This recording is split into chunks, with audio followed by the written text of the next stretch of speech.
people's hearts. How the music can free her whenever it starts, and it's magic.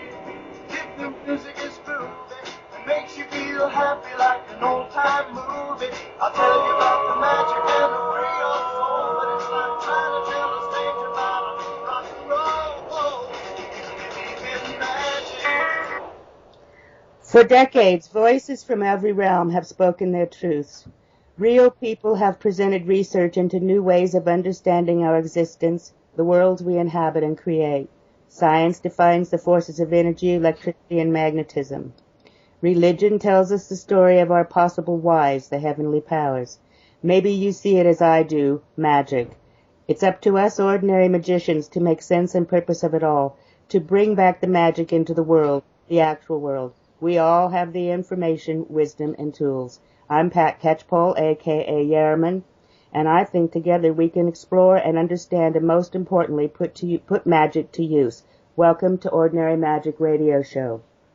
My guest today is Kathy Vick, who is Magartha on Lightworkers, and co-hosting in Zindi's spot is Julie, who is known as Jewelry on Lightwork. Good morning, ladies. Good morning. Good morning. Well, Kathy, when we did the show last time, we lost that first 10 minutes of intro, so we didn't get your story. So how about if you just start us right there with your woe to go story? I would be happy to share that. It's something that I explored every 2 or 3 days on my blog. So it's something that I can crystallize the best by saying that I've always felt that I was different, that I didn't belong here, that I was kind of an alien, that I not in a literal sense, but that I just was so lonely. And through my life, I had a number of wonderful teachers, people who would come in and show me the way. I've been led this whole way as I look back. And the sadness of it, the depression of it lifts when I realized that I was given many, many gifts along the way. People who helped train the way I think, showed me introductions to different realities, including a wonderful therapist I had for 6 years, and then a group of channeled entities called the Teachers who came through between 92 and 94. And they trained us for 2 years on Ascension. They explained, they actually reminded us all, because it was just wonderful to be sitting in a room that would fill up with such unconditional love. And I would just say, tell me what I need to know. And bam, so the understandings that I carried the closest to me that I didn't share with anyone, those were the things that I was able to parse with the teachers. And then, the lights went out for about 18 years. I got married, I had a kid, I did the career thing, and then in, I would say, June of 2011, I had an experience because I was finally ready, and found I was at a church. I'd made myself go to church because I felt so alone, and a couple 2-3 services into being there, it's a metaphysical church. It's wonderful, huge one though, huge. They sing a song that says I can hear the angel wings, and I see the love of God in your face and things like that. It was just a beautiful song. And I felt myself getting huge. I felt myself getting bigger than the considerable church. And I could feel my these wings, these things unfurl from my back. And I felt like this big white light, and an arm came up, and I could see a very long, straight, beautiful white highway of light, and this big glowing arm came up and went and just right in the middle of it, like, this is your way. And I can remember being little and saying, well, what about my job? I didn't have a job. What about my money? What about a relationship? And one by one, these concerns would pop up, and then this big white arm would flick them away, flick, flick. And that happened a few times in the space of a song. And I thought, I really like the way that this feels. This is where I need to be. This is a call. And I decided I needed to walk in that way. And by January of 2012, all the lights came on, and I began pretty much putting myself together again. I had, with no success, found anyone who mirrored what the teacher said. In all of those years, I never could find a home. I never could find people who talked about ascension the way they did, light and energy and everything the way they did. And then I started to explore in 2012, and it was as if I had walked into a garden that had been a battlefield before. People were talking about this stuff. And then through that year, I had a tremendous growth spurt, I guess you could call it, and began writing in March of that year because I needed to process some of this stuff. And what I found was Lightworkers was such a haven and a blessing for me, because I would put out just a small thing about, is anybody else having intense body flushes, or is anybody else feeling insane right now? And I was getting answers back. And I didn't feel the isolation and the alienation that I had lived with my whole life. And so for me, this has been a process of coming to own the things that I now, in retrospect, understand that were always within me, always available, but the timing wasn't right. The earth itself has woken up, and we're in a different reality now, and it's just a lot easier to breathe. So now, my pursuits continue, my work continues, and I can't really say I spend X amount of time on spiritual work, because it's just all spiritual work. It's all just turned into such a beautiful event every now moment. So it becomes a way of life. It really does. Lately I've heard about the last 2 weeks. It's been inserted in the things I'm reading about the new normal, and I think that's very true. And recalibration, and how that's a scientific term for having a known quantity or number that is unchangeable, and with that you tune up whatever needs to be calibrated. And I think that everything has been geared up, and the vibration is higher, and we are able to access more. How I see it is, we have always been part of this beautiful cosmic, whatever it is, whatever you want to call it, the field, the unified field. It doesn't matter what it's called. It's pure benevolence. It's pure love. And the only thing that's changing is that the overlays on top of us that make it impossible sometimes to feel it are being lifted. And it's a group effort. I think that the celestial events will help. I think that our guides and angels are helping. And that's only because we have said yes as a people. So that's kind of where I sit with it. I was listening to a radio show last night online, and they were talking about how the galactic alignment of 2012, as we crossed over the ecliptic of the galaxy, mm-hmm. that we're in like the eye of it right now. Yeah. Like everything is really visible and calm, and much like being in the eye of a hurricane. But they also followed that by saying we've got to get out the other side as well. So there may be more to come. Oh, I don't doubt that at all. But I look forward to it with open arms. I'm so excited. Anytime I see the unusual, like the Congress doing their thing, anything like that, I just feel such relief. It's finally happening. So a lot of people, see that kind of thing and hold a lot of fear, but it's the same feeling that ran through me when I saw the buildings come down on 9/11. This is something new, and this is something for us. This is different, and I don't have a problem with that anymore. I look forward to it. Because the old way, obviously, is really, I'm just old. I'm tired. I'm really over it. I'm tired of it. Oh, me too. But, it's difficult to balance in this place we're in right now, where we're like 3/4 in 5D and still got 1 foot in 3D. It's tricky balancing real life. I agree with you completely. I think that's really, in a way, that's what it's all about. How do we... that's the question that comes to my mind all the time, is like Pat, it's the weirdest thing.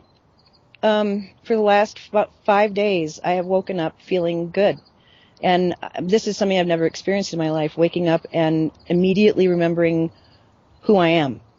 usually it takes me hours and sometimes days, and it took me years sometimes to come back to that place. And now it doesn't stop.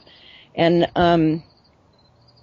I think that it would be inappropriate and almost disrespectful of what we have all gone through personally to not identify our own inner work as being central to the benefits. Do you know what I mean? It's not anything that we're just being visited.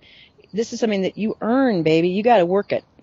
And not only that, there's a lot of responsibility attached to it. Yeah, it's not given to those who cannot hold it. So if you're getting it, it means you can hold it. I've just lately, in the last few weeks, it's been more than hold it for me. It's been get it out there. Yeah?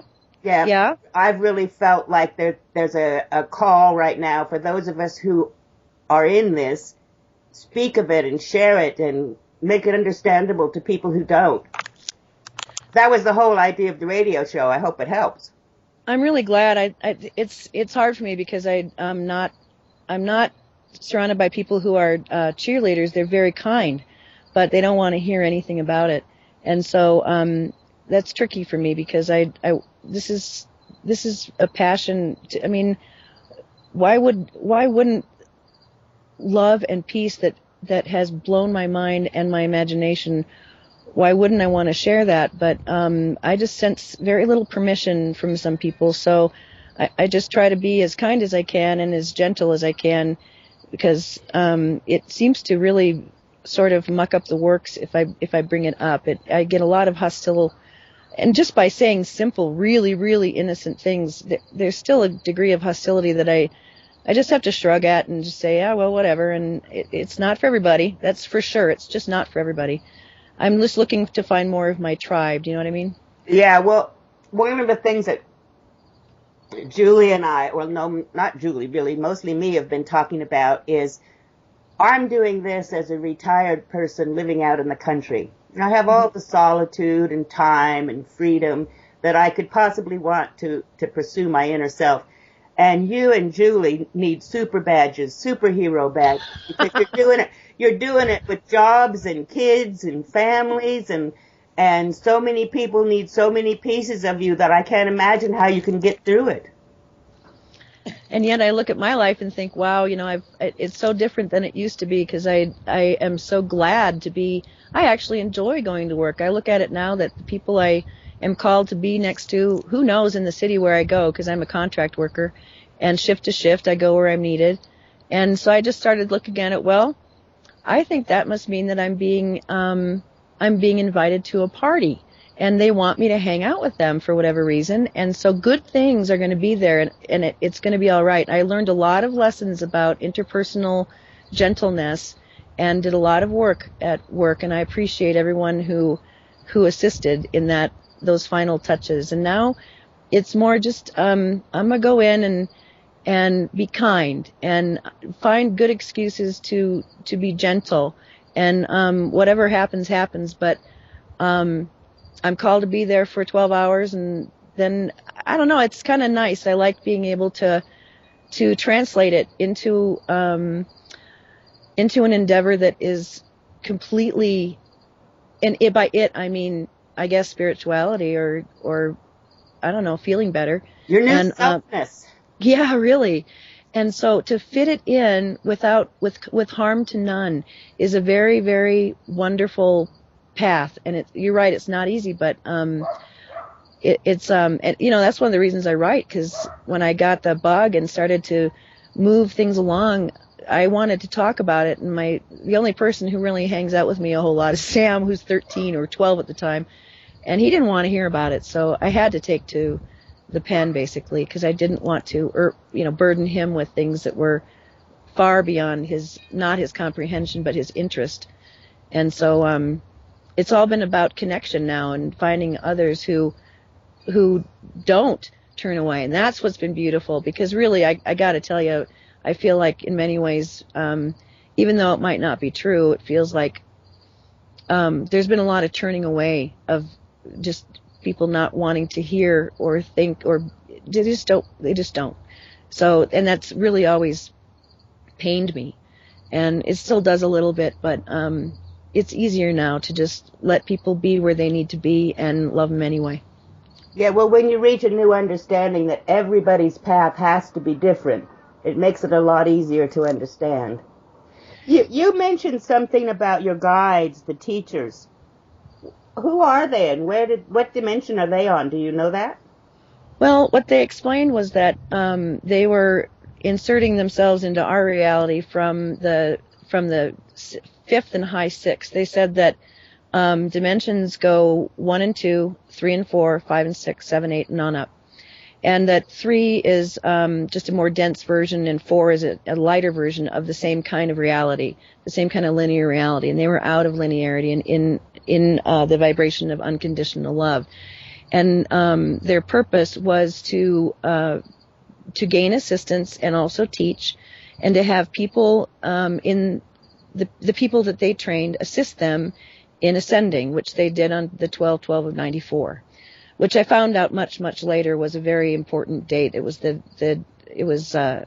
December was the last month that many placeholders or energetic holders on the earth were only there. Then the mantle was handed to us, and we've been taking on the qualities of mastery that they have given us. And I didn't know any of that at the time. I just knew that I really liked the ideas of this mechanical thing called ascension. I thought it was super cool.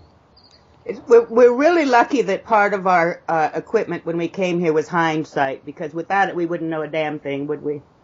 Yeah, it's kind of nice to have it. It's what I find most appealing about it and very intriguing is that my past has consistently changed in its vibration as I've done this work, and I don't really, although I could, I don't really access the dark stuff, and a lot of the lighter stuff is coming to the fore. So I think that it is not only possible, but it's obvious that we change our past with our present focus, and of course that present focus also creates the future. So I mean, it's all about the now, I think. Yeah, taking it moment by moment sure is easier. If you get yourself lost in the past or thinking about the future, you miss a whole bunch of really brilliant nows. That's really true. You wrote in your blog the other day about an experience that you had with a river and with water. Oh, yeah. Tell us about that, because I got a pretty nifty water story that I wouldn't mind sharing. Oh, that's wonderful. Water, for some reason, has become very, it keeps inserting itself. I hear it all the time on the blogs. Well, what happened is we went up to a place called Bear Creek Restaurant, which is overbuilt. It's a restaurant that has a little, it's built onto the creek. And you know,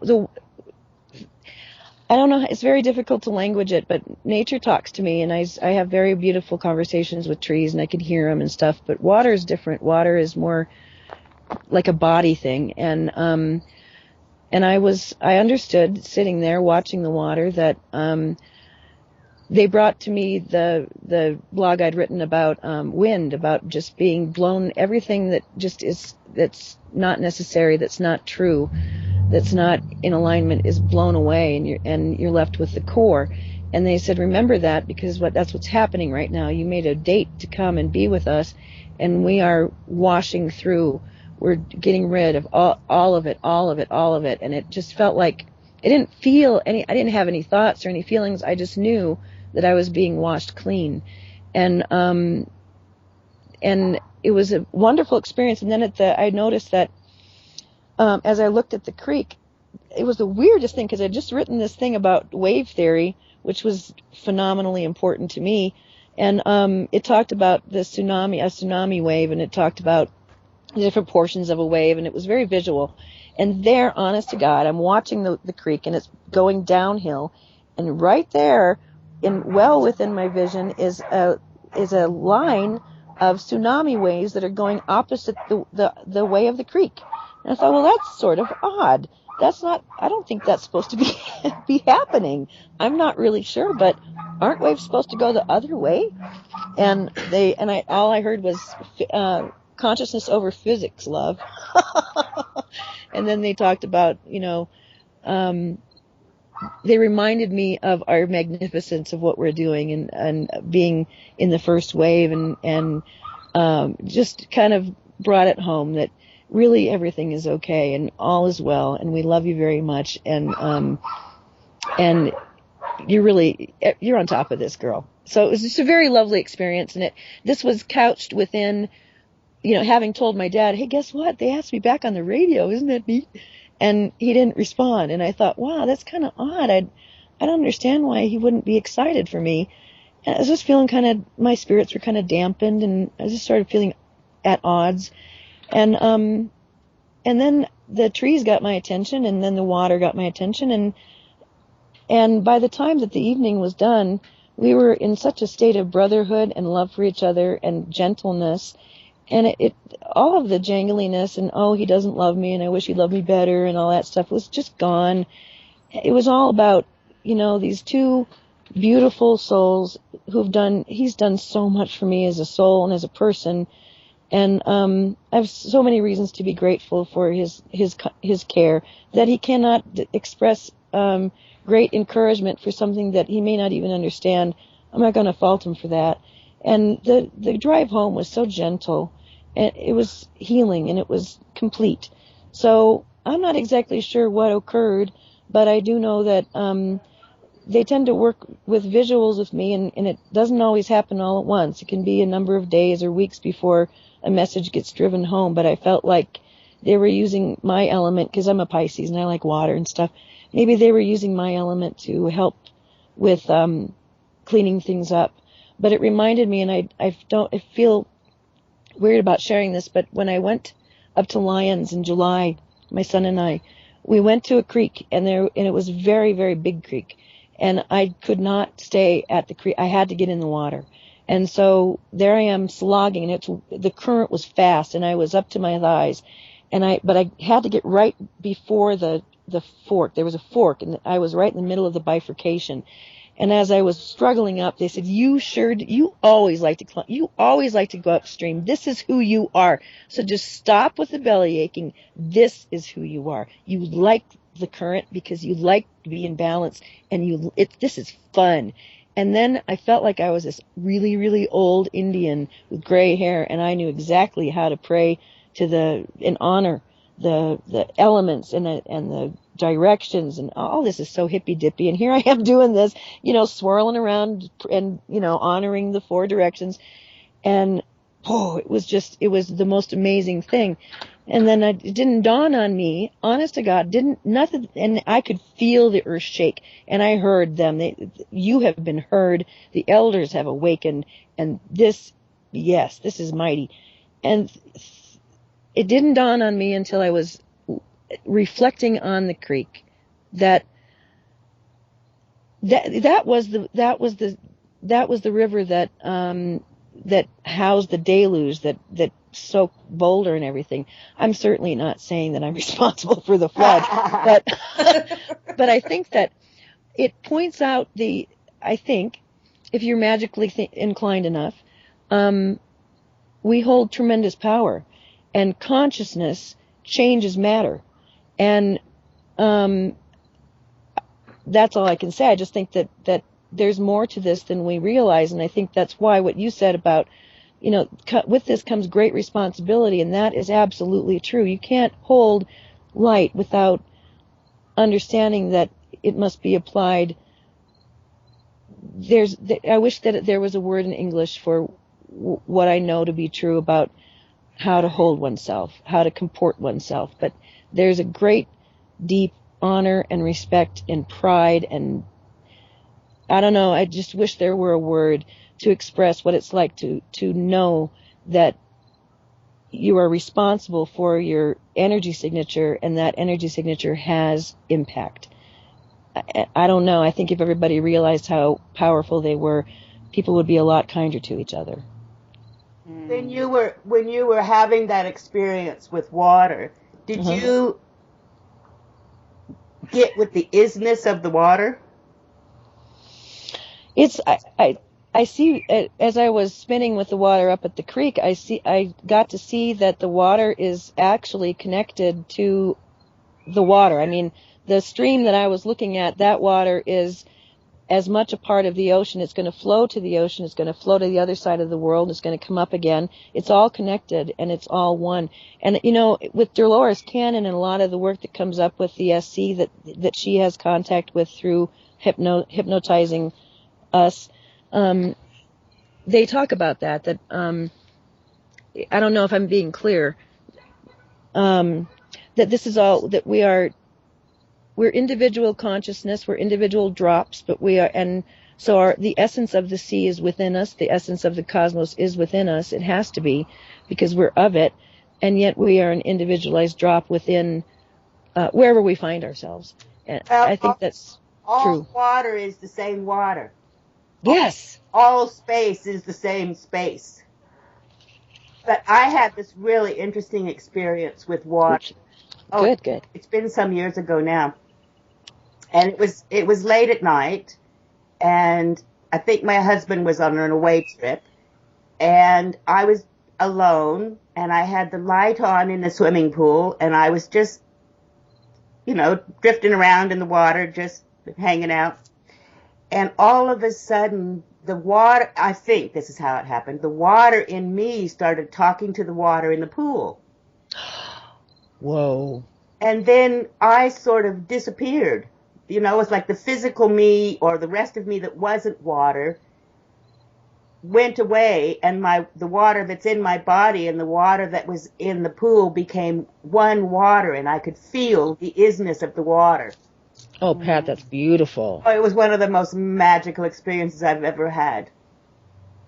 Well, I think that I was contemplating this radio show and just the importance of setting intent and the power of words, and it brings to mind what you talk about right there, and also us getting together. I'm so grateful for it.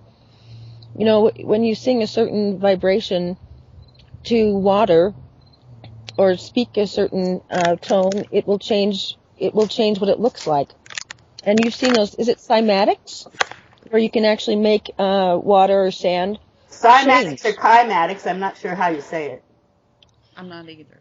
And I think that there's a lot of truth to that what we say holds a vibration, and that vibration can affect water. And, when you think about it, Earth is a water being, and we are water beings. We are encased in water. And if water itself can change its attributes with, actually they've also done it with thought as well, then how is it that we can think that we can't, we're somehow immune? I mean, we're creatures after all, divine creatures, but these things matter, and it's a very lovely reflection. What happens to water can happen to us, and also we're one. We are one. I think that part of what's happening on the planet right now is the artificial division that we put up between ourselves and nature. We're separate. That's going away. That veil has long dropped away, and more and more folks are awakening to the fact that, wait a minute, this is all one thing. Earth is one thing, this galaxy is one thing, the universe is one thing, and we're an equal part with everything else. And that's what I meant before when I was talking about responsibility, because thoughts and words are real things. They have energy. Yes. And the minute it comes out of your mouth, it affects the overall energy. Yes, it does. Yes, it does. My mother... Go ahead, Pat. I was just going to say, my mother always said, if you can't say something nice, don't say anything at all. And I often think to myself, what a wise thing that is to say. Oh, crikey, I tell that to Sam about 10 times a day. Oh, you child. Don't say it if it's not nice, please. Just give the gift of silence instead. Thank you. I have an idea for you guys in America.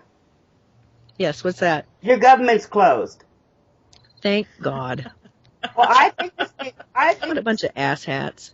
This would be a really good time to occupy everything.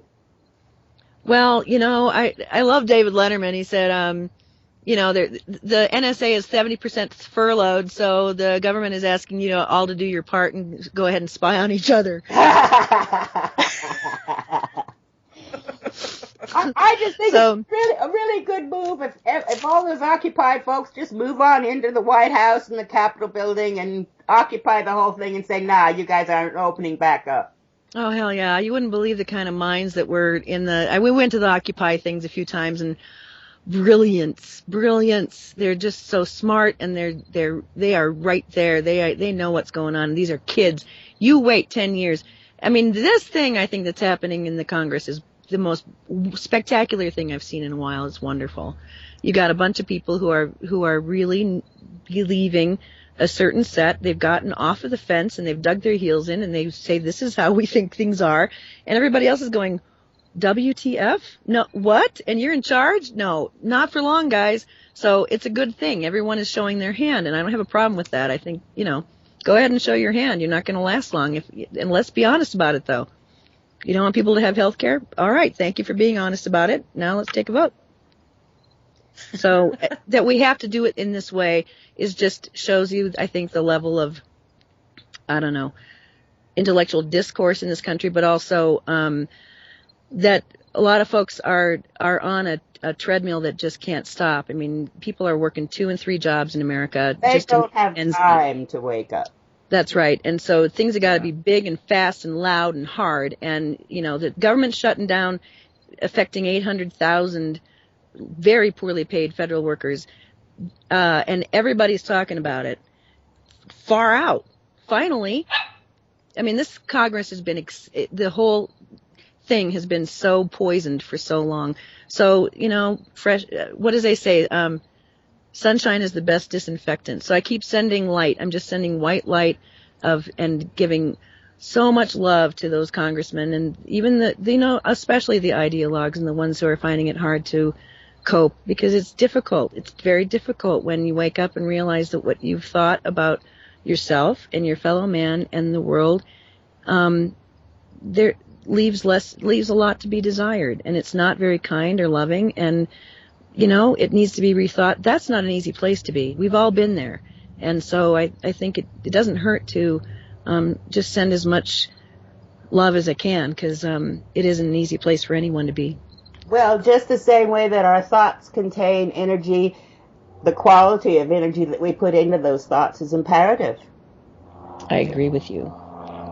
I was listening to the same radio show last night, actually, and they were talking about, they think this is going to cause revolution, and they're talking about FEMA camps and doomsday and stocking up and all Of course, Alex Jones beating his drum of, they look at the plastic bins. They can put 4 bodies in one of them, and they're going to bury you in the ground with everybody else. Whatever, Alex. God. But that's irresponsible. As far as I'm concerned, that's irresponsible. Oh, that's heroin, baby. Ooh, that's fun. That's fear. That's what David Wilcock calls fear porn. Fear porn, yeah. Hell yeah, it packs a punch, and it is juicy, and it is addictive. So yeah, whatever. People want to think that they can, and maybe maybe there's this weird parallel Earth thing where there's a doomsday. Who knows? All I know is that that's nonsense, and that this is an opportunity. And if people decide to act out in such a way, then it's just not I've just never been one to believe that people are going to knock on my door and demand my guns, which I don't own, and lock me in a camp for thinking thoughts. And if they do, they'll be around other gentle folk who are thinking nice thoughts. So what? Well, I guess my concern is just as important as the quality of energy that we each put out is the quality of energy that they put out. And sometimes I wonder if there's enough light workers around to counteract these people. I don't think it takes many of us, but I think maybe that coordinating our efforts can be very helpful, because I think that a few of us together, just with the intention of not bringing anyone into the fold and not, getting them to see. I really am so anti-proselytizing that it just gives me the crawls when I think about evangelizing this stuff. I'm just thinking, let's just consider each other brothers. Let's do that. would you treat your grandma in such a way? Would you treat your brother, the one that you love, that way? Well, then, let's act accordingly. We're all family here, and let's be grown-ups. So I don't know. Maybe I'm ahead of my time. Who knows? Well, I've often thought that, like when you're growing up, that loneliness that you're talking about, you're right there among people who you love and who love you, but there's this space in between where you just don't resonate with it. Yeah, I liken it to, there are very few people who I can't find the bottom of. There's a few, and I love it, but most people that I interact with have a bottom, and there are places they will not go. And I just am not built that way. I'm willing to consider anything and not get stuck on anything, and except I guess I'm being stuck on that I think that this is a good place and it's a benevolent place and we're loved very much. But I don't think that's a bad thing to get stuck on. What do you think about how this is all going to play out? I mean, there's a whole bunch of us here that are firmly rooted and anchored into 5D consciousness.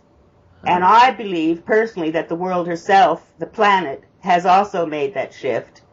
But there's got to come a time when the people who don't get it and the people who do get it, they either have to take separate courses or come together in some middle ground. Do you have any idea how that might happen?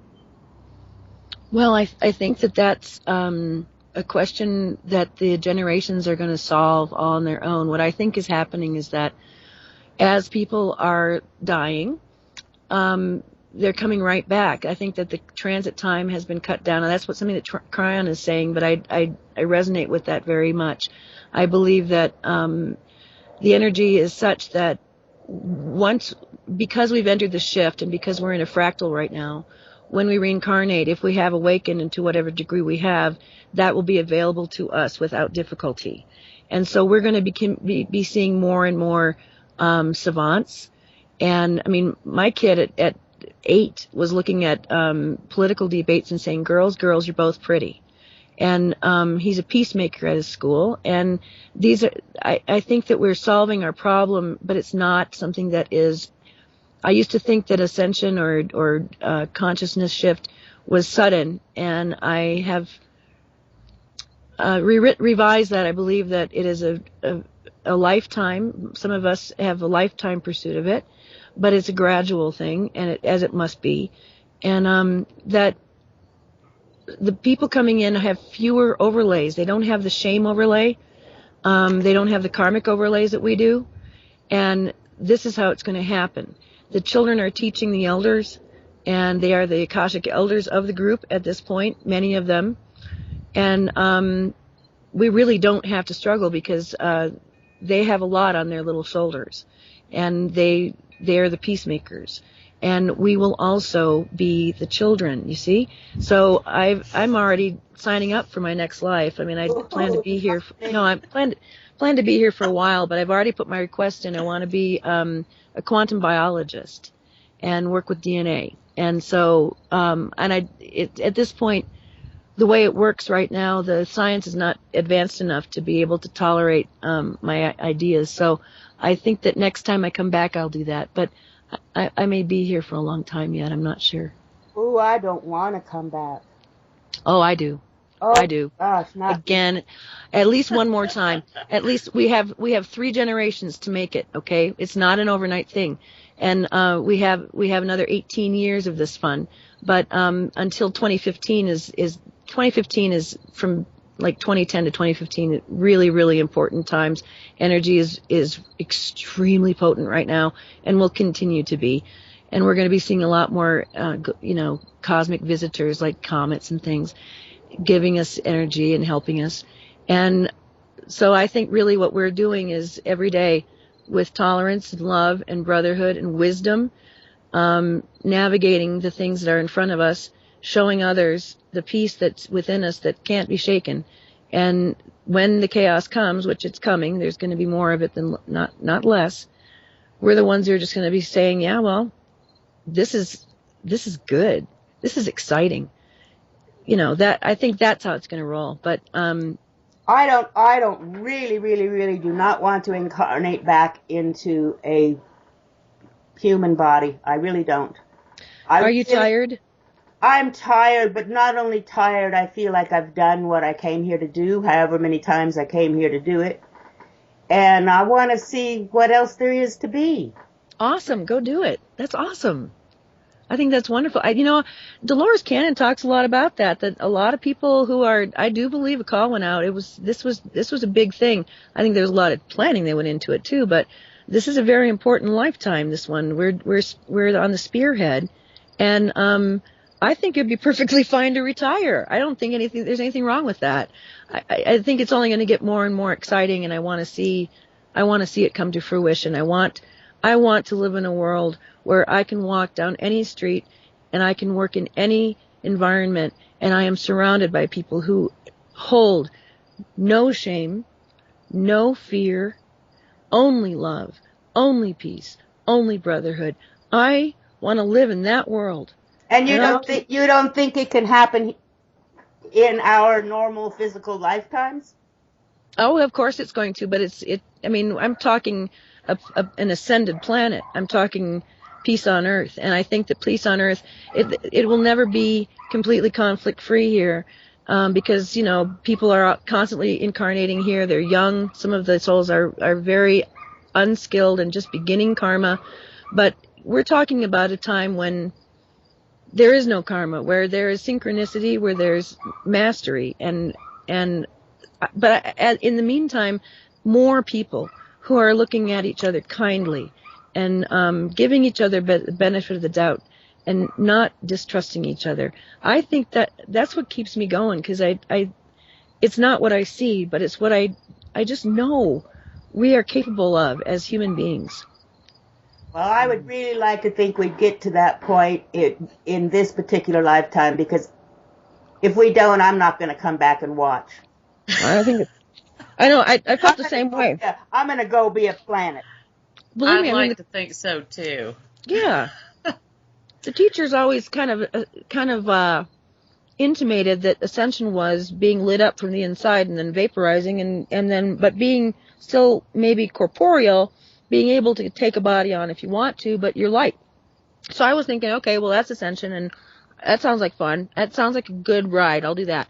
And it wasn't as flippant as that, but that's what I expected. And then when I started getting the idea, holy crap, you mean 2012 we're not going to all light up? That's crap, and I don't want to do this anymore. I was really mad. I was too, y'all. I was too, because I've been trying to escape this place since I was about 7 years old. I hear you, Julie. I was ready for my ride out of here. I was like, let's go. I was all about that, and then it didn't happen, which I didn't know how it was going to happen. Mm-hmm. But I was just, I was about, let's raise this planet up. Let's get the show on the road, Right. Yeah. I was ready to buy into any kind of, alien show. However we're going to do this, beam me up, Scotty. Right. And then it didn't happen, and, I think it did.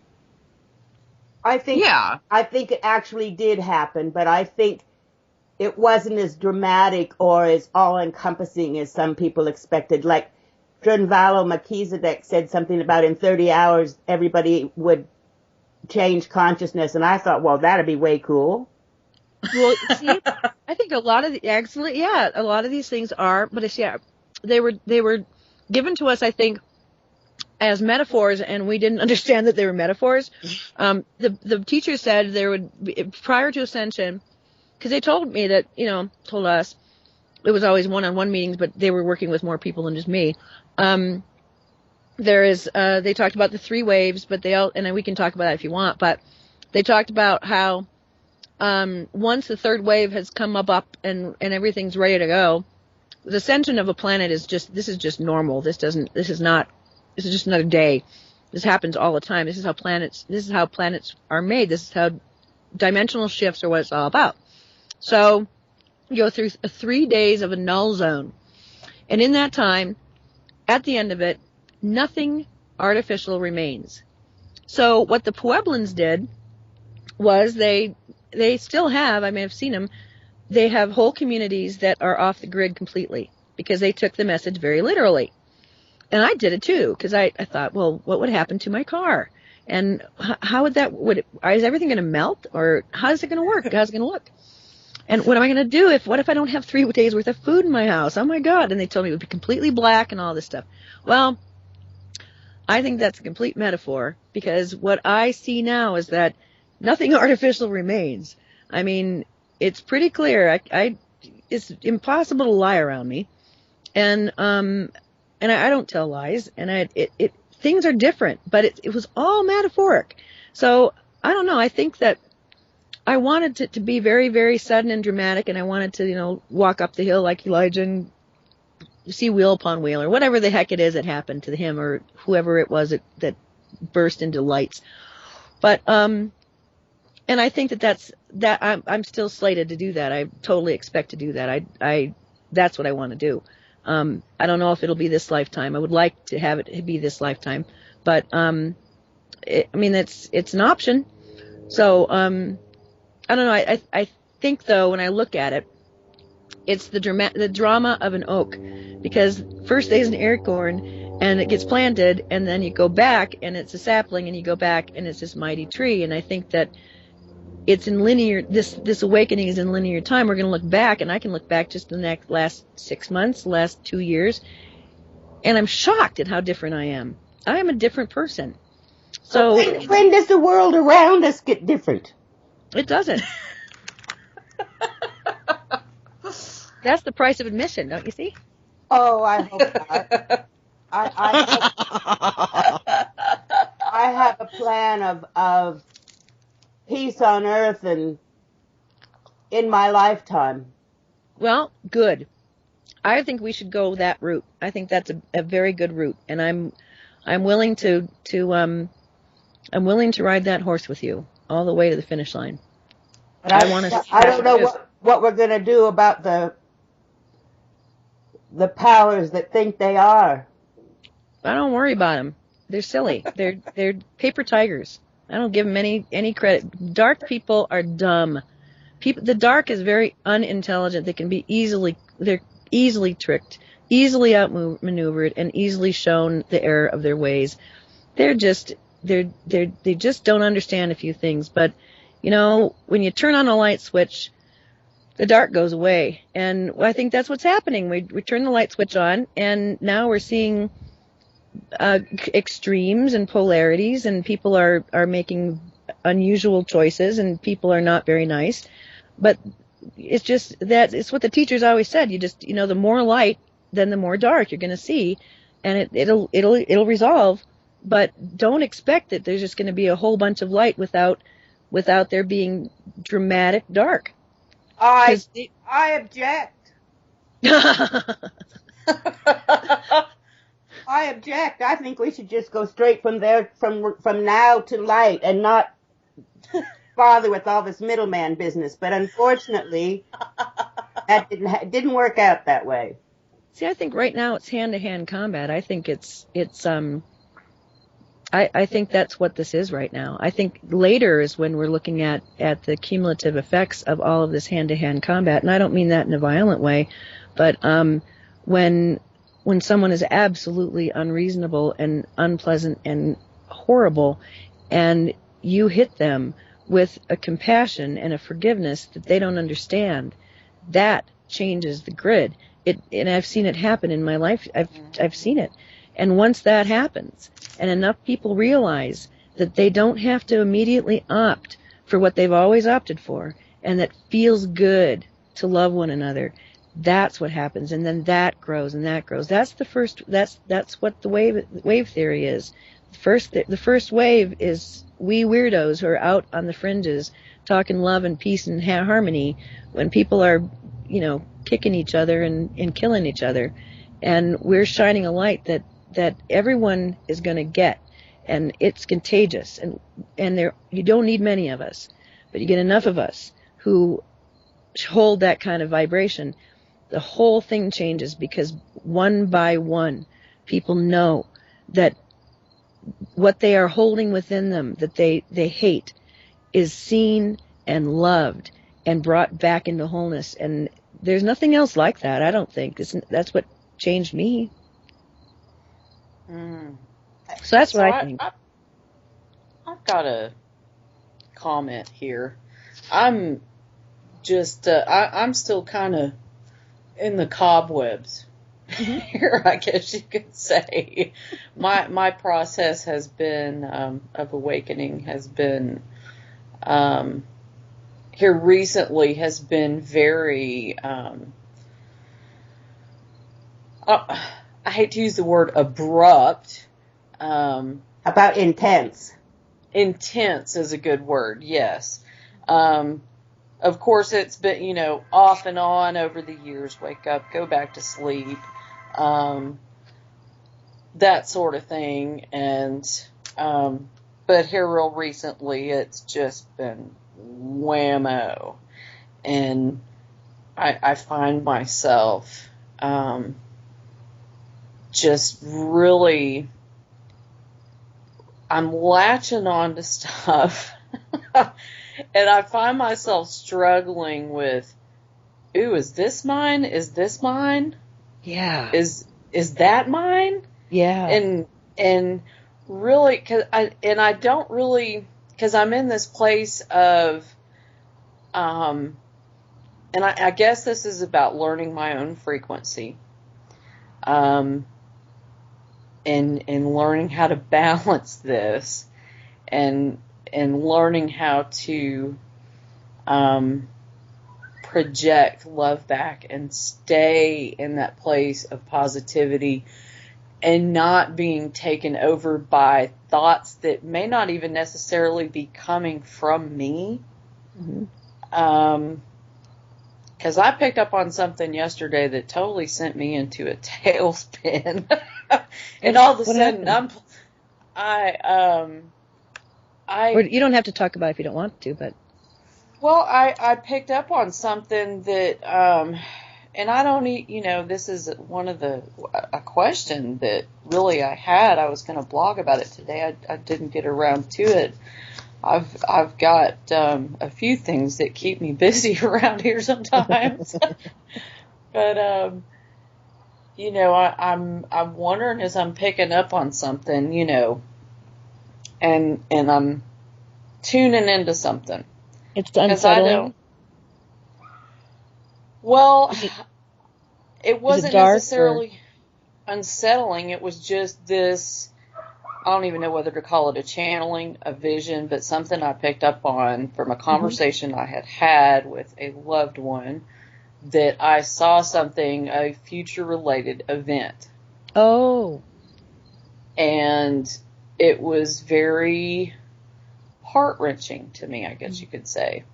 Now, if I become aligned with that and believe that to be true, does that make it true, or can I just dismiss it and alter that to not make it so? Or yeah, I think you can. I think you can. When one of the things that I trained myself to do when I was first learning how to live in the now moment was fake it till you make it.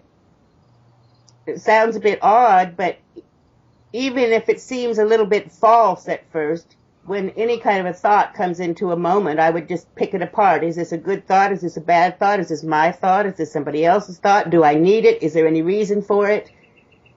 And go ahead. That just came from an angel. Yeah, and I have this little thing that I do. It's just a little sort of affirmation: love, peace, harmony, abundance. Whenever I would find myself in a moment where I didn't like the energy, I would just repeat those words to myself over and over and over until the energy changed, and it works like a charm. I think that you're talking about something that I've certainly experienced, and I think that there's a feeling I get, oh my God, if I focus on this, but I can't stop focusing on it. But if I focus on it, it'll happen. But if I can't stop focusing on it, and that in itself causes fear. But when I'm holding thoughts like that, they can be jarring because there is a lot of fear attached to them.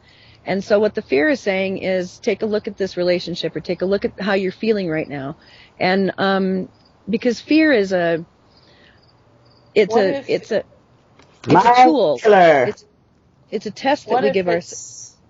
What if it's a knowing and not a fear? It didn't come upon me as a fear. It came upon me as this person communicated this to me.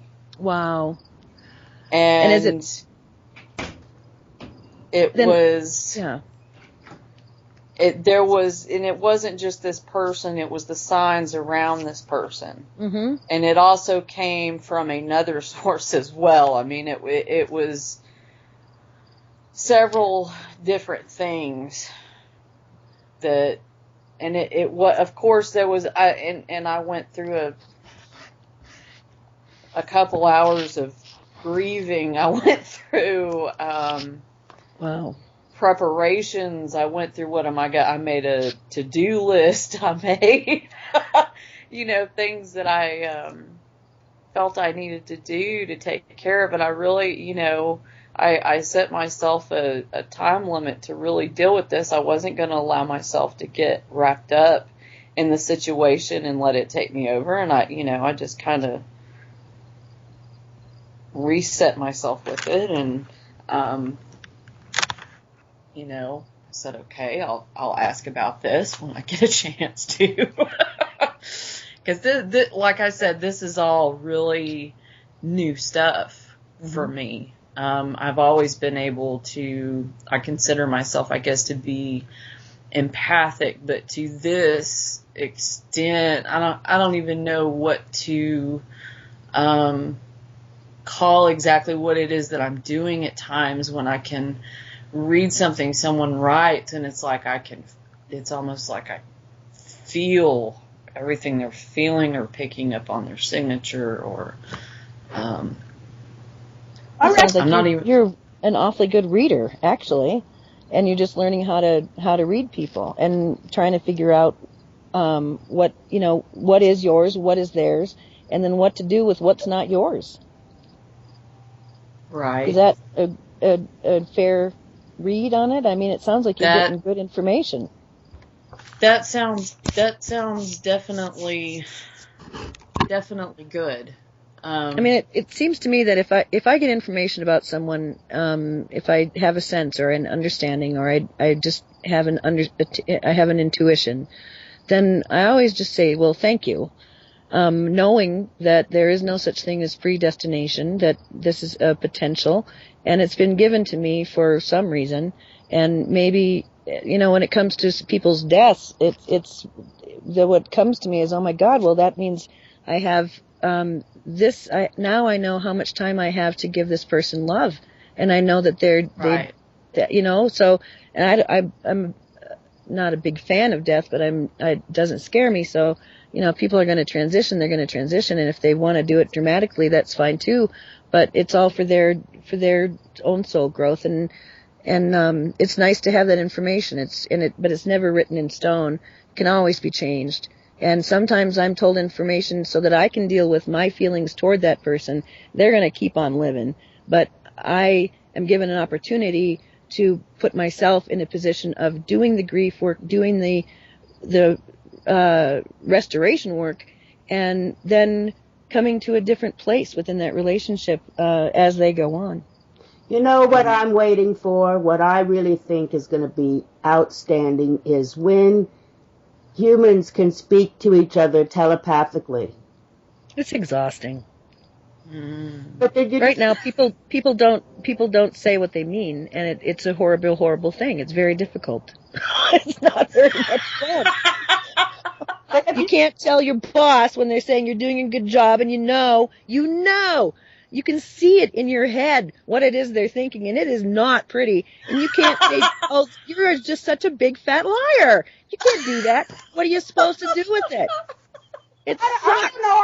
I really think that would be easier to deal with than all the in-between made-up stuff that people put out. Like they put out this image of themselves and their lives and how they see the world and all of this.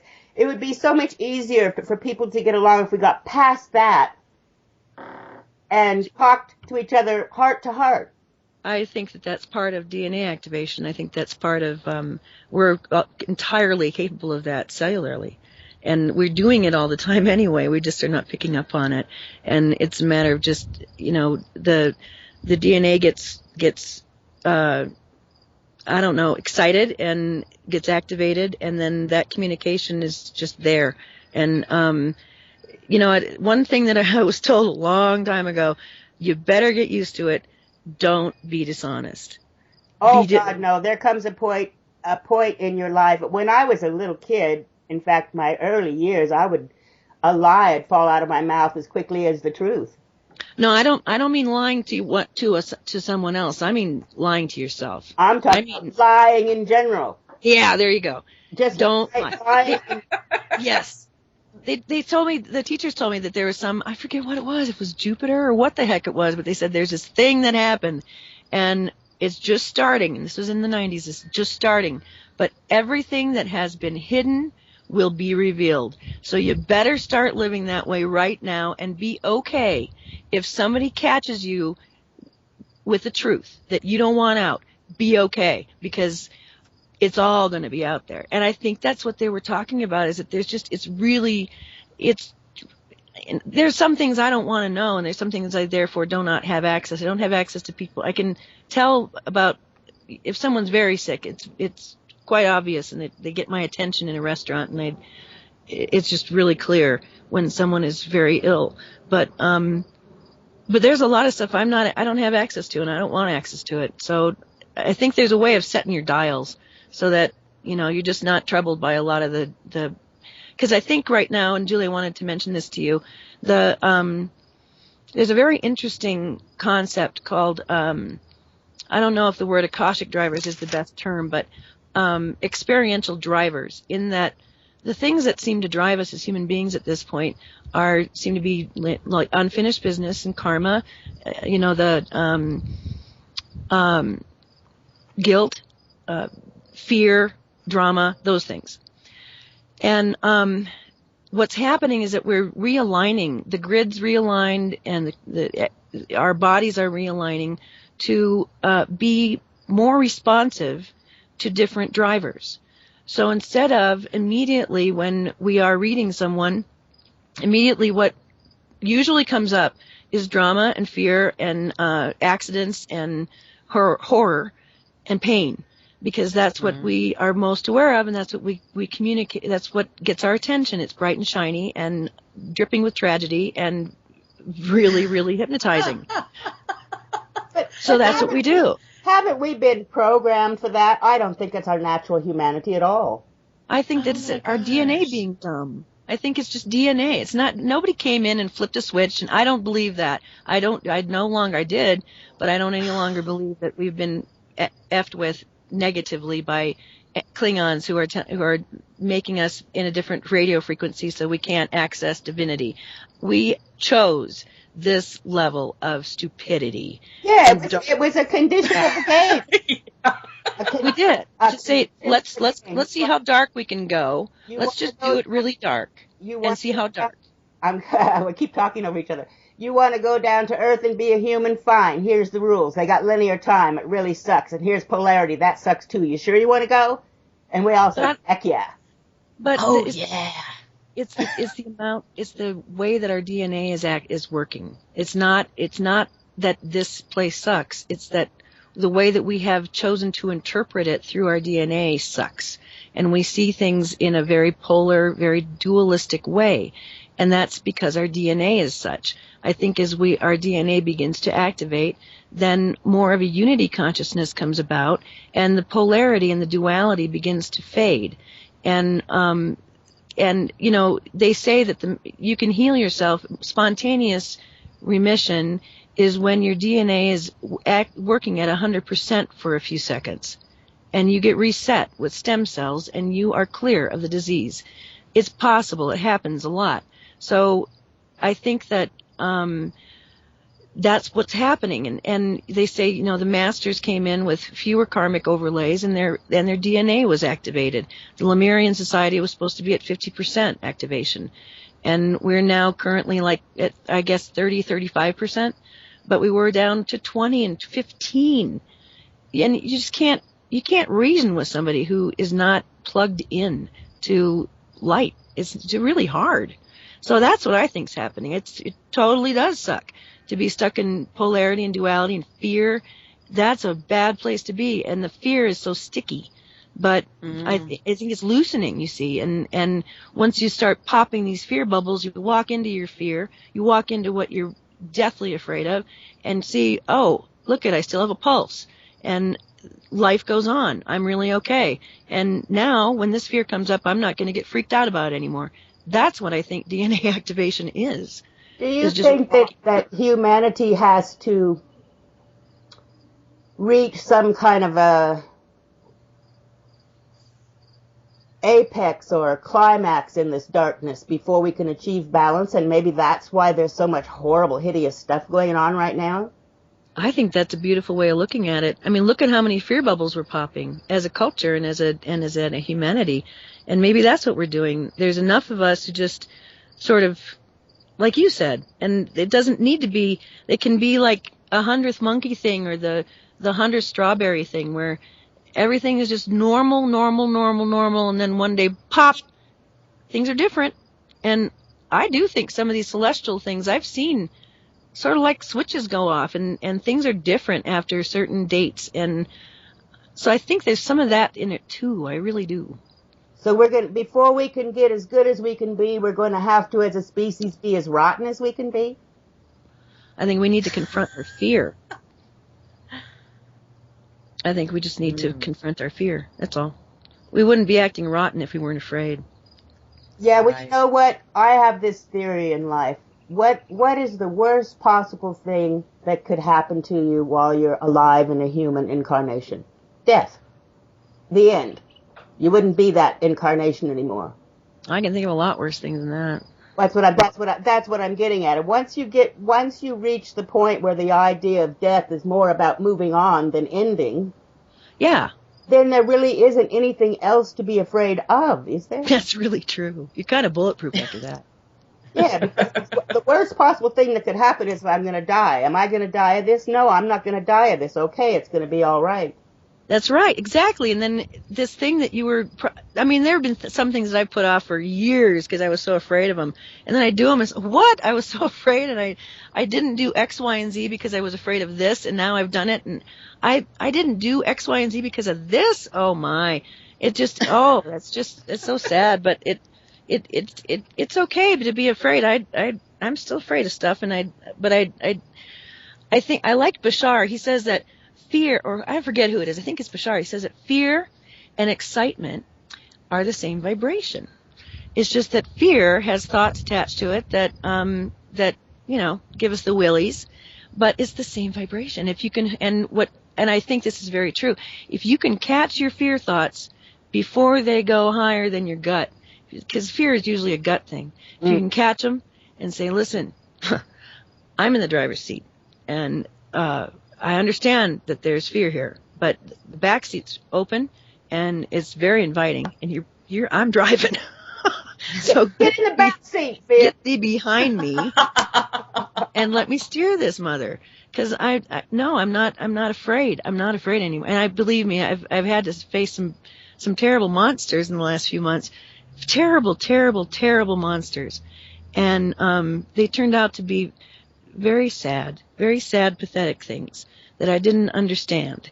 And now I understand them better, and I'm not afraid of them anymore. But I still believe me, that does not make me milquetoast. You can push me so far, and then the wall shuts off, and that's punishment enough, baby. You don't get any more of this. Another thing that's really interesting is all those bits of baggage that we carry around and refuse to look at for so long. When they finally do come up, they really don't have horns and claws, and they really don't want to suck the life out of you. They were just experiences. Yeah, and then you begin to think, well, wait a minute, is anything unsolvable? Because I really do think that we set up the problems and the solutions all together on one nice little tray, and we've been playing with the problems for so long. And now the lights are on, and oh, look there on that tray. Look at that. It fits with this. Oh, it's the solution. And then we can move on to the next thing and the next thing. And they get bigger and bigger and bigger until, come at me with a knife. Let's see what happens. I'm just not going to get worried about it. Let's just see what happens. I've always referred to myself as having an attic.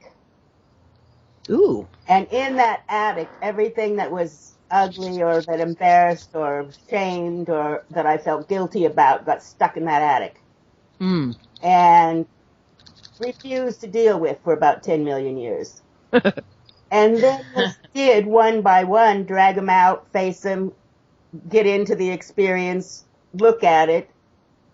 They were all like Lot's wife, made out of salt. They just dissolved.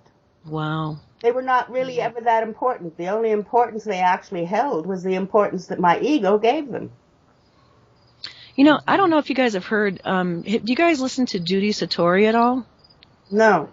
Oh, she's really neat. She does a beautiful language of the Elohim. It's light language. Oh, yes, I know who you mean. Oh, good. Yeah. Well, she has this really, really cool technique I want to pass along because it really helped and it totally worked and it was so easy.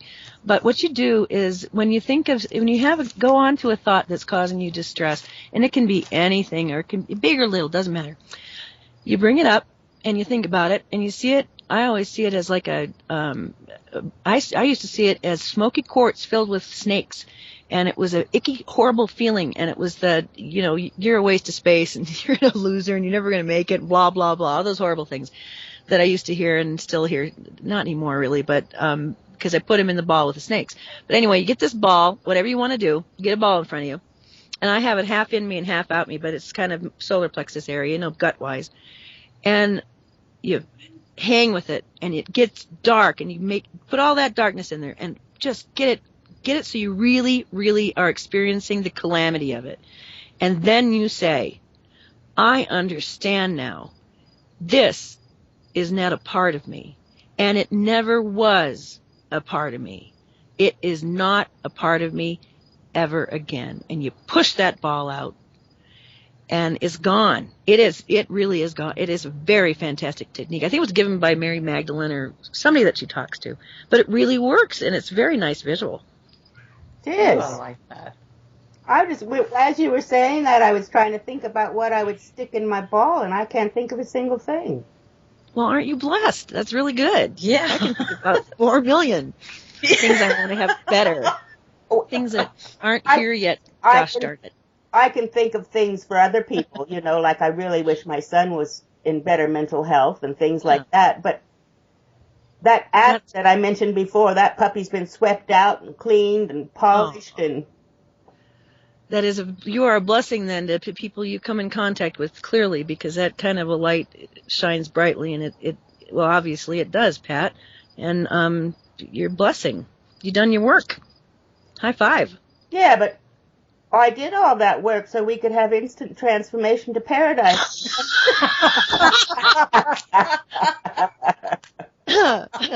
You remind me of when on up, Pat. I was practicing this like incredible light work and doing all this work and all this healing, and it's like, and the person I was doing it on just turned out to be more of an a-hole than he had been before. And I thought, well, wait a minute, this isn't fair. He doesn't even understand what he's gotten. Oh my God. And then it dawned on me one day when I was in the bathroom, oops, that wasn't unconditional love. That was nothing but conditional love, because I gave him all that love, and he didn't use it the way I wanted him to use it, and I was so angry about that, and I was very despondent. That back. You can't. No. You can't have my love unless you. Yeah, I know. But I was so despondent. It's like, and it's like 2 days I was weeping for the world because, what's this world come to? All this love and it gets crapped on. And then I think I was doing some weeping for the world for good cause. But then it dawned on me, well, wait a minute. If I really, really, really, if this was truly unconditional, then it's really okay that he's an a-hole. It's really, it's fine. It's fine. That was not the point. And if I expected him to change in any way, I wasn't giving pure light. I wasn't giving pure love. That's about you, not him.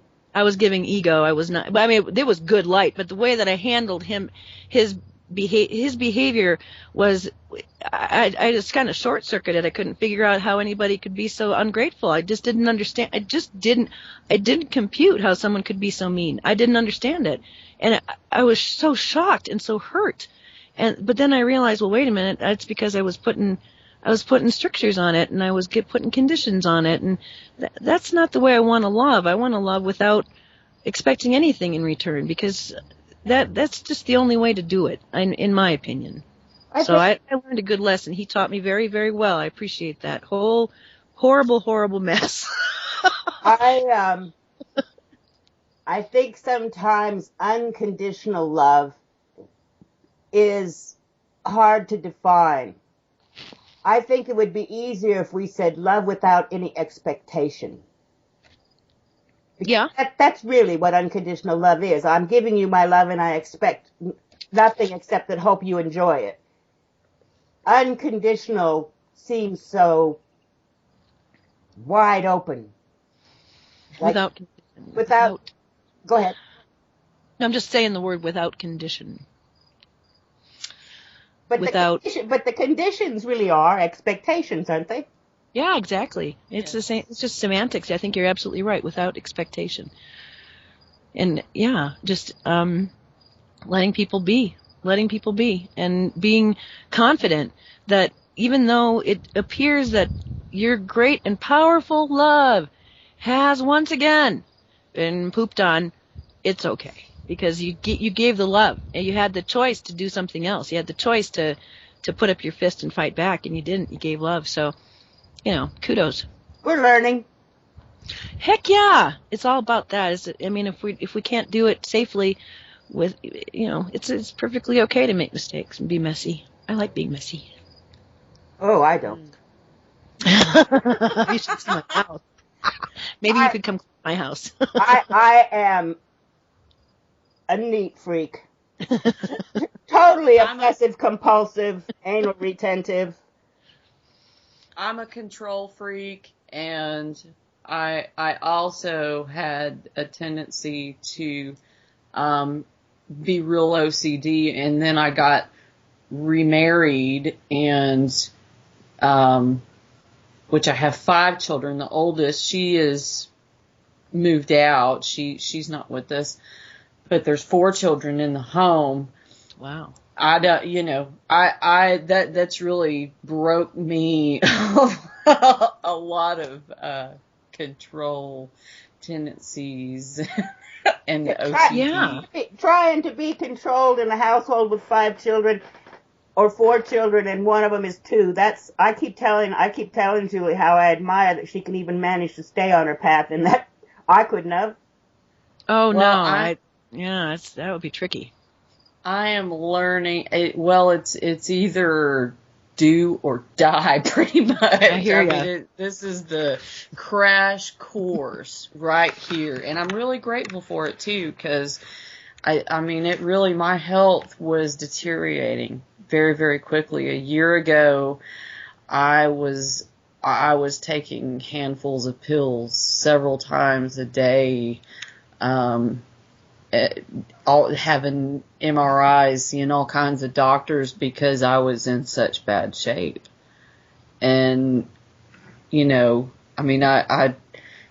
that was all because, of the condition going on inside of me. Had nothing to do with anything else except for me. Well, if it helps, Julie, before all this happened, before January of 2012, I rattled when I walked. I had been on morphine, I'd been on Neurontin and all kinds of antidepressants, and I was a pillhead, and I had chronic pain and insomnia that just was horrible. I used to medicate with like tons and tons of Benadryl. Oh my God! So I was at war with my body for a very long time. And then my body decided to have a talk with me, and it just started to purge. I didn't have any control over it anymore. And I'm very grateful for it, because I would have croaked myself had I kept on going. I didn't know how to stop myself. And so I just one night got horrible diarrhea, and I didn't stop for 9 months. And I wasn't able to eat very well, couldn't drink, lost 100 pounds. My hair got curly. I lost my allergy to nickel. I mean, all kinds of really weird things happened. And it just started one night when I was sick to my stomach. So that was a dramatic way to have it happen, and it was done in perfect timing. It was the night the Mayan short calendar ended. It was sort of like looking back on it, there's all these things that just go off in my head. It's like, okay, all right, how obvious do I need to be? Jeez Louise. So that's an example of what can happen. And so I hear you, and that's why God invented bathtubs and toilets, because you have to get away from your kids sometime just to regroup. And mommy needs a bath, and that's that. And that can, there's a lot to be said for that. I was told frequently, when you need to reset and you're not really sure what's going on, and energetically things are weird, that's why God invented the toilet. You go and you sit down on the toilet and you think about these things and then move. You don't have to do things all at once, and that helped a lot. Do you think that I mean, lately the news is like a big body count. Yeah. Do you think that humanity is having its species dark night of the soul right now? And that's a really interesting question. I think it may sound presumptuous, but I don't think that it is in one respect. I think that if I have had such a profound night of my soul, which I have, and walked a very, very dark desert for many, many years, and come to these realizations pretty much with the help of the ethers. Why do I think I'm special? I'm not special. I'm one person. I think that everyone is experiencing great and profound changes in how they view themselves and the earth and God and each other. And these are things that don't have much permission in polite society to discuss. And so people don't feel comfortable exposing themselves to each other, and so they act out their discomfort, they act out their fear, and they act out their joy. And until we can start hearing each other, that may be what we need to do. But I do believe, yes, indeed, I do believe there's not a soul I know who has not been challenged, who the bottom hasn't fallen out of their reality in some way. There's not a soul I know who hasn't known tremendous internal strife the last few years, and I think that's what that is. Yeah, and I think then you put that on a grand scale, and we have different ways of talking to each other in groups, and so maybe the way that we express is through mass events that shake our psyche and change us, that move us to make different decisions, but we as a group choose ways to express to each other our readiness and our difficulties, and we as great brothers in arms help each other by acting out roles to express to each other how much more value and happiness there is in embodying love toward ourselves and our Maker and each other. Well, so many of us have been through that dark night of the soul. And the dark night of the soul is really, I think, almost like the key to your awakening. It is, yes. That's when you have to really do your work and really overcome. Mm-hmm. And sometimes I think maybe right now that's where the species is on the planet, that all of that stuff is coming to the surface all at once. And that perhaps when all of this, I mean, we all came out the other side of our dark night of the soul. We all came out of it much wiser and lighter. Hopefully the species is not going to go too much further into darkness than it is right now, and that somehow or another they'll come out the other side just like we each do individually, that the whole species will come out the other side with a lighter attitude. What I understood one night when I was it was the very first moment of awakening in April of 2012, and I had a talk, a one-on-one, nice, beautiful heart-to-heart with my son, and we had talked about things that were very beautiful and profound, and then I walked out into the living room, and I saw that eye galaxy in my mind, and I was gripped with such bliss, and it was a telescopic sort of an experience. It was a folding into and out of this tube of forgiveness. And my dad was there. I understood he was a great teacher and guide of mine, and I loved him so dearly, and I realized how much I was loved. I could feel it. I mean, it just...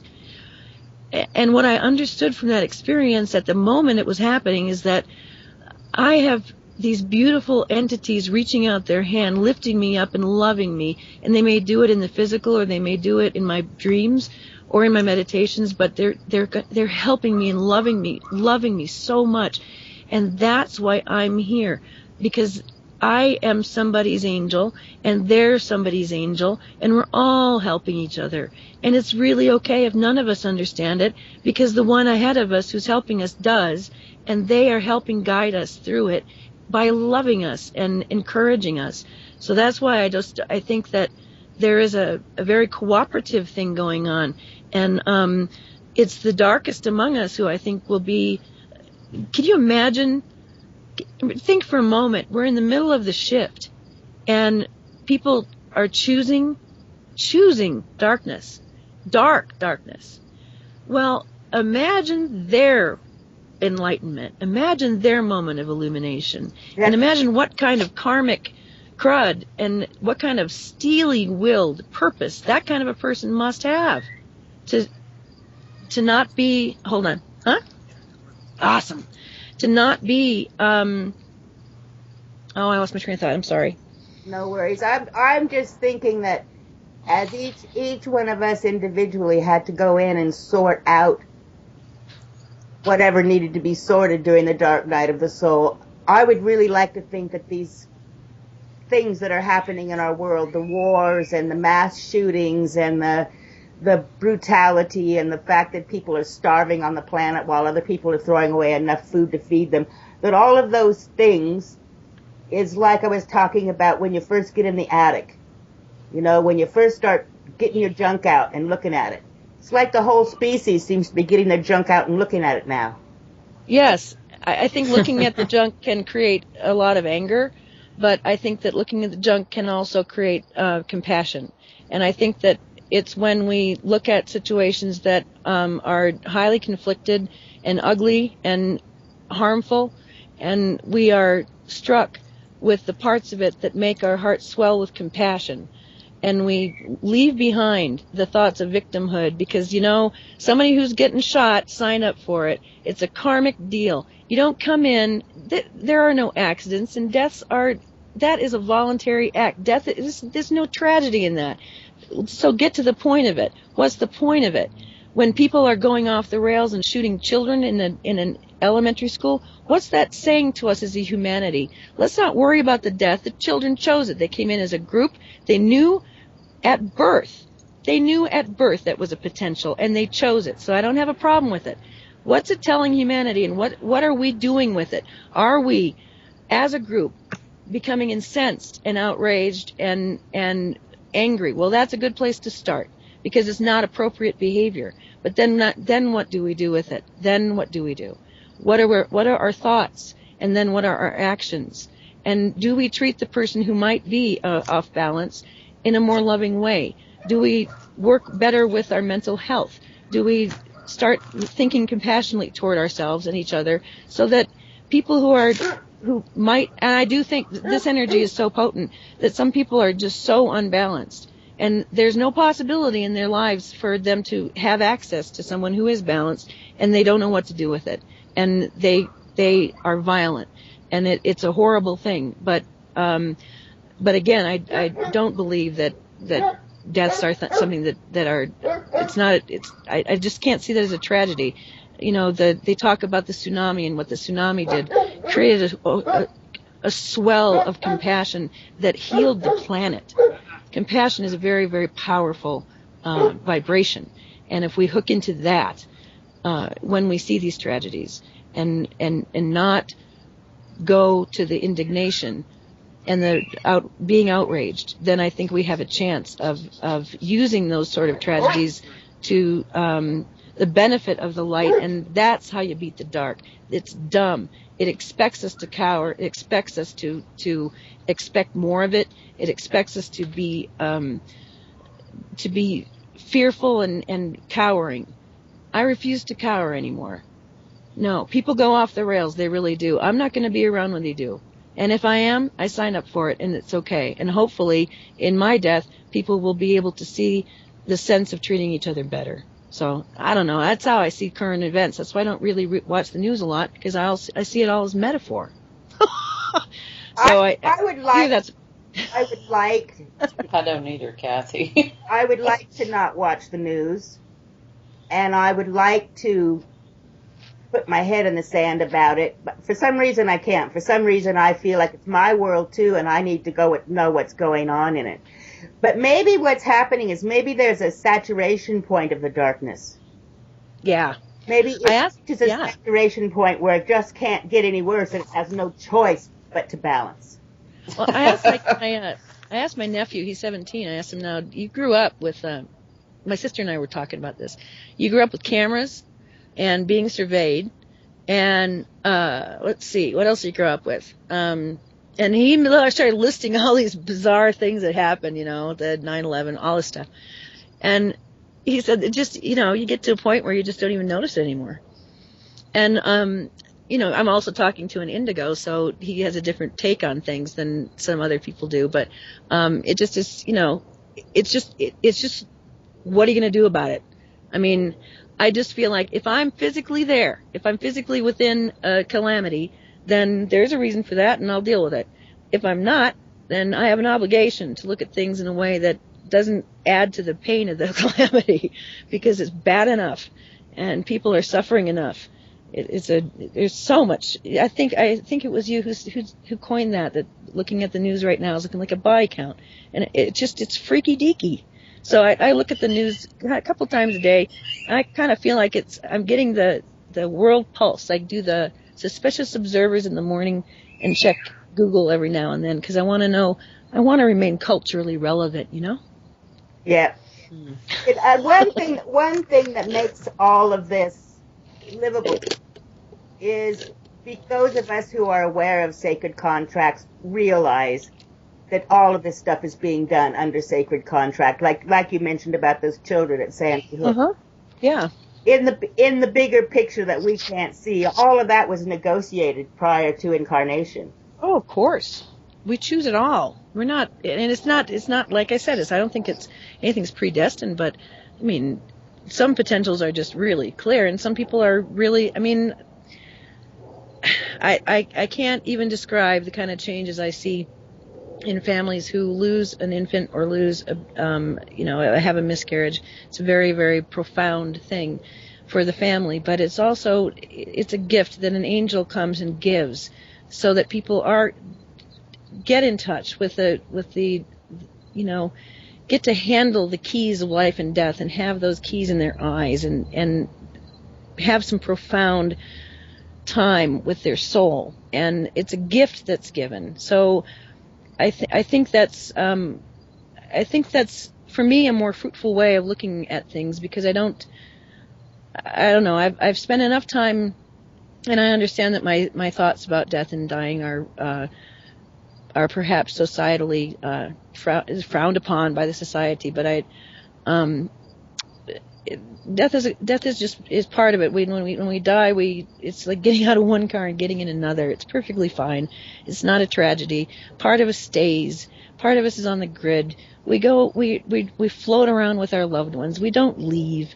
So a lot of it is just realizing that we go on and on and on. We are part of an immortal system, and this is one expression out of countless expressions, and it's fine. And it's just not the end of life. When the end of life comes, it's one life, but it's when it's every death is poetry. It's lyrical. Having been a hospice nurse, I've seen such miracles in those profound moments and within the people who are left behind. So I think that there's a lot to be said for making friends with this thing that we spend a lot of time, it seems, and I still to this day think now it's the reverse. I used to think, oh my God, I just want to get out of here. I can't commit suicide, but God, I wish I could. I want to leave. Just get me out of here. So, and now I'm thinking, oh my God, I really don't want to leave until I'm at least like 150. I don't think that and now that I'm going to pull my load, I kind of want to stick around. And then I worry, oh, maybe I'll get cancer. So, I mean, it's still there. It's still there. And I hear these thoughts of, oh, well, I could break my leg and get an infection, or I could whatever. And okay, fine. But I feel at this point that I have a say. And so, that's different too. I mean, most people, and I can say that from the bottom of my heart that I considered my body, I don't know, the number one enemy, because it always did stuff I didn't want it to. And that's been a nice kind of change to sort of get comfortable with how things work. I think at some point in time, and how it happened for me was I got this really intense experience of cellular awareness. Ooh. It was like this sounds kind of dumb, but the way I blogged about it was there was a cell named Joe, and one day he woke up and he realized that there were other cells all around him. Wow. I went through that whole process, and then at another later point, a few years later, I met body consciousness as a separate entity. Whoa. And since that happened, it's like team, like the body's on the home team, the ego's on the home team. That is so cool, Pat. It really is. I don't know why I had to be old before I got here, but it really is. I know. I see. I don't get that either. Well, it's just, I think we had to just push through. Imagine when we were born, what it looked like. I mean, it didn't look very hopeful, and things are a little bit different now. But boy, oh boy, there's been a lot that's happened that's been pretty revolutionary since we've been alive. And I really think that the Earth herself has, if not made her full shift, is at least in process of shift, to the point where when you look outside and you see the trees and the birds and the whatever's out there, there's something extra in it. I think so too. And it's like a great big fat universal attaboy. I like that. Yeah, you've done the hard work, and you've gotten here, and you can see where you are, and you can be in the moment. And so here, let me spruce up the show for you. Here's some beauty for you, loved one. Yes, that's I think the being able to sort of feel the happiness of the trees and hear them talk to me and give me lessons and stuff. That's now I don't even have to go outside. I can just close my eyes and see a tree, and they're my friends, you know. I heard that trees are, I like this. What do you think of this idea? That trees are like the antenna of a grid which connects to universal consciousness or whatever, and helps transmute, and that we're all breathing together. Isn't that pretty? It is, and I also believe that all trees are connected to all other trees. Yes. You got that too? I think that's so true. Yes. Yeah, if you're talking to one tree, you're talking to treeness. Yes, treeness. Oh, I love it. I so much want to go to a sequoia tree forest and hang out with them. I think that would be mind-blowing at this point. Oh, it's absolutely, totally amazing to be there. I used to live in Northern California, right up near the... Ooh. Wow. And we used to drive up there, and there's such a... What's bigger than peace? Yeah. I don't have a word for it, but peace isn't a big enough word. You go in there, serenity. Oh God. There's a serenity. The Shar calls them the ambassador of that kingdom. The sequoia and the redwood are the ambassadors of the. Now I want to ask you guys a question. Tell me what you think of this. I have heard lately, and I think that it makes a lot of sense, but I want to hear you guys' opinion, that the Earth is, of course, a conscious entity, but it's a collective consciousness, and it's a support system that we have in place to assist us. And it is changing because we are changing. And we are changing, of course, because the cosmos is changing. I mean, everything's connected. But that we are actually, it is responding to us. And that's why we're seeing the weather changes and the geological changes. And the geological changes are due to a quickening of the process that would have happened over thousands of years, but we're quickening it. What do you think of that? Well, I honestly can't say that I think of the spirit of Earth as a collective consciousness. To me, she's an individual expression, although she is in group consciousness with the sun, the galaxy, the moon, everything. Uh-huh. But I don't see her as a group consciousness. No, I don't. Uh-huh. She's very personal and individual to me. Wow. Well, she's awfully beautiful. Gotta give her that, huh? Oh, wow. When I'm a planet, if I can be half this good, I'll be really happy. Oh, my goodness, yes. The just amazing beauty of, I mean, what a treat to just cut open a grape. Just cut open an orange and look. I mean, just the beauty. And it's sitting in your hand. It's just, it has the answers to the universe in it with its math, and it smells good and it tastes good and it's there to enjoy. Oh, what a beautiful thing it is. And it's so easy to enjoy. That's why it's, if you consider creating reality of being just sort of beads on a string, if you can string beads like this, it's not bad. It can be pretty good. It's just a matter of not stringing too many of the crappy beads on and trying to keep the vibration so that what you're experiencing is really it's pretty pleasant, and you want more of it. My word is glorious. I think this is the most glorious, wonderful. If we had to come and play a really difficult game with amnesia and polarity and linear time and all of the other things, ego, all of the other things that give us trials, boy, we sure did pick a nice playground.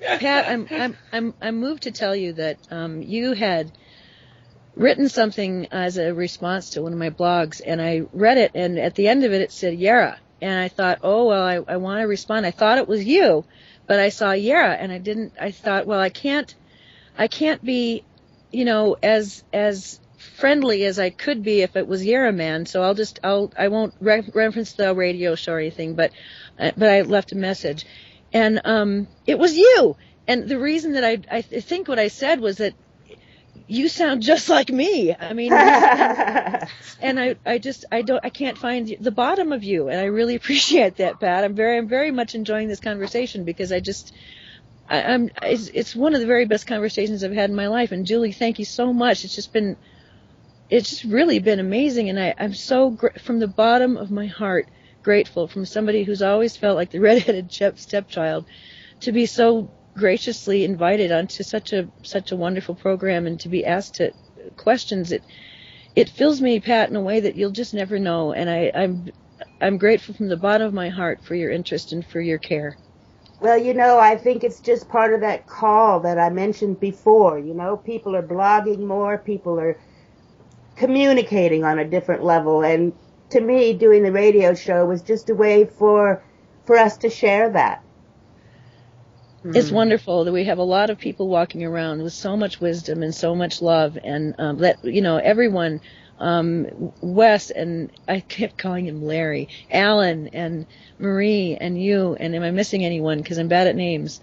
No, everyone was so amazing, and it was just so fun, and everybody came from a completely different point of view, or kind of different point of view, and we were all so respectful and kind to each other, and we laughed a lot, and it's like, you guys know how to party. This is so fun. You know what it's like? It's like we're a bunch of expats in a foreign country. Hell yeah. That's a really good way of putting it. That's a very good way. Our real 3D situations are a foreign country that we're in, and we're the expats. But every now and again we come into people that speak the same language, and we hang out, and it's wonderful. It is. It really is. Well, ladies, it's been brilliant. Thank you so much. I think we might wrap it up there. We're on an hour 45. Wow. So thank you. Wow. Thank you both very much for your time.